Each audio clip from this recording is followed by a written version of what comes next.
Ashama harka fuudhee hordoftoota kiyyaa kam jirtu naga jirtu hordoftoota samartuu biin isiniin jedha naga nagaa taatan har'a oduu durii bareedaa isaa qabadhee isiniif dhufeera hanga xumuratu sagantaa kiyyaatti wajjin ta'a jechuun afirraa kooti mata dureen oduu kanaas saree fi harree jedha.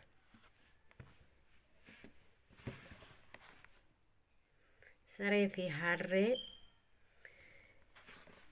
bara durii harree fi sareen mana namicha tokko jiraachaa turan.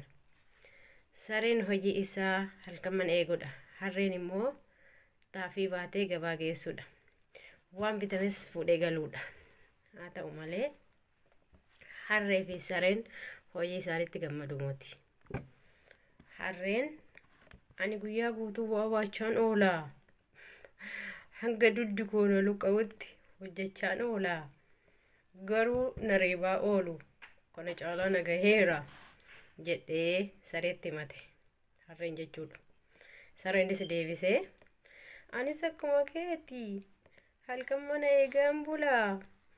Garuu waan nyaatamullee lafatti natti darbatu jedhanii rakkoo isaanii walitti himatan. Dhuma irratti mana sanii baduuf walii galan. Ganamaanis ka'anii hin badan. Achi ba'anii magaalaa sana ba'anii laga keessa deemuu eegalan. Harreen marga isaa dheedaa bishaanis lagaa dhugaa. Sareen garuu waan nyaatu waan hin arganneef beelaa oola. Harreen baay'ee nyaatee waan quufeef amma ooni kun barbaada waan garaan kun guuteef yoo na laaki malee natti hin tolu jedhee sareetti himate. Sareenis nina laakiin waraabessi yemmuu sagalee kee dhaga'u dhufee si nyaata jedhee akeekkachiise. Harreen garuu didee alaake. Achii booda waraabessi saree harree dhaga'ee barbaacha keessa fiigutti jira. Ammas harreen marga nyaatee waan quufeef isa qofaa naaf ooyyami nan alaaka jedhe. Sareenis lakkii dhiisi an sodaadhee jira hin alaakin jedheen. Harreenis hima saree dhaga'uu didee alaake.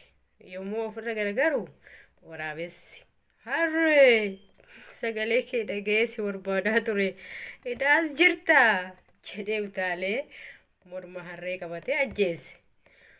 Waraabessi kun foon harree nyaatee quufee yommuu ol jedhu saree arge. Ati immoo asii maal hojjetta jedhee saree gaafate. Sareenis harree wajjin mana jiraatan baduu isaanii hojii isaanii itti hime. Hojiin isaa akka mana eeguu ture itti hime. Achi booda waraabessi kootumee foon kana eegi anaaf ati harree jedhee lakkaa'ee itti kennate deeme. Xiqqoo ture waraabessis foon isaa hoggaa irraa fudhatee laalu sammuun harree keessa hin jirtu.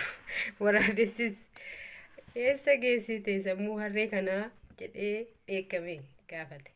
Sareenis obbo waraabessoo harreen kun sammee qabatee hin beeku durumaa jalqabee sammuu hin qabu osoo sammuu qabaatee mana hana hin baasu ture jedhee mana namichaatti deebi'e jedhama. Oduu kanarraa baay'ee abdiin qabaa akka barumsa irraa barattani. Gaafa namni jireenya keenyatti deebiin wanti abdii nama kutachiisuu fi wanti sammuu namaa jeequ jiraachuu danda'a. Garuu furmaanni jira. Furmaata iddoon furmaata iddoo rabbiin jedhu dhaabachuudha malee miidhamas qaba.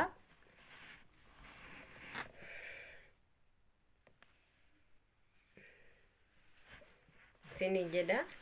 Kanaafuu rabbitti amantanii waa hundumaa rabbitti waa amantan waanuma hundumaa waan jiruu fi harreen argitanii rakkina duraa caalaa keessa seenan kana argitanii rakkoo keessaa baana jedhanii manaa deemanii rakkoo keessa seenan. Kanaaf rakkoo kana olitti itti cimuu danda'a kun waan nama argaa jirtan kana jechuudha. Kanaaf tokkotaa rabbii keessanitti amanaati. Barumsa guddaa irraa argattu jedhee tanan abdii qaba. Yeroo biraa hanga walitti deebinutti nagaanaan turaa nagaanaaf ta'an isiniin jedha.